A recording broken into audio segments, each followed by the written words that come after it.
Bonjour et bienvenue sur le podcast d'Universe Loving.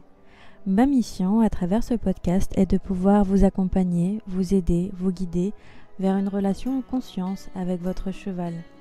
Ensemble, faisons circuler l'amour. Si ce podcast vous plaît, n'hésitez pas à liker la vidéo, la commenter si vous le souhaitez ou encore la partager si vous pensez qu'elle peut aider quelqu'un. N'oubliez pas de vous abonner à la chaîne pour recevoir toutes les notifications à chaque nouvel épisode. À très vite. Bonjour à tous, je vous retrouve aujourd'hui pour la deuxième vidéo de la semaine. Alors aujourd'hui, nous allons parler des comportements dits anormaux. Alors, pourquoi j'ai envie de vous parler de ça aujourd'hui? Parce que tout simplement, je pense que vous avez déjà dû voir, ou peut-être votre cheval le présente, des problèmes de comportement comme les tics à l'ours, les tics à l'appui, les tics à l'air. C'est les chevaux qu'on voit dans les écuries, souvent, qui répètent toujours les mêmes gestes comme ça, qui bougent l'encolure ou qui s'appuient fort sur les mangeoires, ou des chevaux qui avalent l'air en fait. Ou alors tout simplement des problèmes de santé comme des coliques à répétition, des allergies à répétition. Voilà, ça vous est sûrement déjà arrivé d'en voir ou bien, comme j'ai dit, d'avoir eu l'occasion de croiser la route de chevaux qui présentaient ce type de problème. Et je trouve que malheureusement, on en voit de plus en plus. Quand je rentre dans les écuries, je vois de plus en plus de chevaux qui présentent ce genre de problème, de comportement. Et je pense que c'est important aujourd'hui qu'on puisse mettre le doigt dessus pour qu'on sache un petit peu plus d'où ça vient, pourquoi c'est là. Je pense que c'est aussi très important de dire que ces comportements-là sont anormaux. Alors je sais que c'est le début de ma vidéo, c'est le titre de la vidéo, mais je trouve que c'est devenu tellement courant à l'heure d'aujourd'hui de voir des comportements comme ça qu'on pourrait presque croire que c'est normal. Alors que non, pas du tout. Ce sont vraiment des comportements anormaux des chevaux qui de base n'ont pas ce type de caractère, qui n'ont pas ce type de comportement dans leur état naturel. Donc pourquoi est-ce qu'on présente aujourd'hui de plus en plus de chevaux avec ce genre de comportement-là? Eh bien tout simplement parce que leur mode de vie n'est plus du tout adapté à leur physionomie.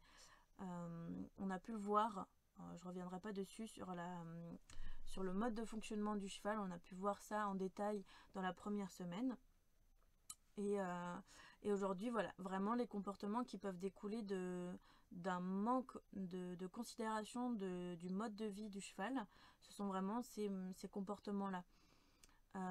Ces comportements-là relèvent d'un mal-être, d'un réel mal-être, voire plus profondément d'un mal physique. En fait, c'est un petit peu un cercle vicieux, on va dire. On va engendrer un mal-être chez le cheval. Ce mal-être va engendrer un mal physique. Et le mal physique va engendrer encore plus de mal derrière. Voilà. Les chevaux qui présentent ce type de comportement ce sont comme des messages en fait. Ces comportements, c'est comme des messages. C'est comme si votre cheval disait, enfin le cheval, pas forcément le vôtre, c'est comme les chevaux, ils essayaient de dire je vais mal, je vais très mal, je me sens mal dans ma tête, je me sens mal dans ma peau, je me sens mal dans mon corps et je sais plus quoi faire pour le dire. Donc ils présentent ce type de comportement par la suite. C'est important de savoir réagir, c'est important de savoir écouter, c'est important de ne pas laisser une situation de ce type-là dégradée. C'est important de savoir d'où ça peut venir. Donc comme on a pu le voir dans la première semaine, le mode de fonctionnement d'un cheval, dans son état naturel, il faut revenir aux bases en fait.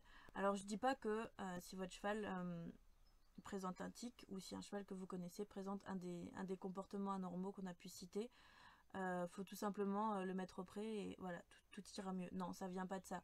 Au contraire, ça pourrait même empirer les choses parce que là, du coup, vous allez du tout au tout et votre cheval va pas comprendre. Par contre, de pouvoir écouter, de pouvoir revenir petit à petit à une base qui rentre plus en ligne de compte avec les besoins de votre cheval. Ça pourrait tout simplement être par exemple de changer de voisin s'il ne s'entend pas avec son voisin. Ça pourrait être de le sortir 1 heure ou 2 en plus par jour.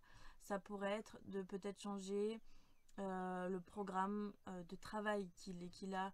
Ça peut être peut-être l'alimentation qui ne lui convient pas. Ça peut venir de plein de choses différentes. Donc vraiment, la première semaine a été faite pour que vous puissiez point par point élaborer ou trouver des solutions aux différents problèmes que vous pouvez rencontrer avec votre cheval. Aujourd'hui, je présente les différents comportements anormaux qu'on peut rencontrer et voilà, différentes solutions qu'on peut trouver. Évidemment, on en reparlera plus en détail lors de notre échange cette semaine. Voilà, j'espère que cette vidéo vous aura plu. N'hésitez pas à revenir vers moi si vous avez des questions, si vous avez des retours à me faire. Et moi, je vous dis à très vite pour une nouvelle vidéo.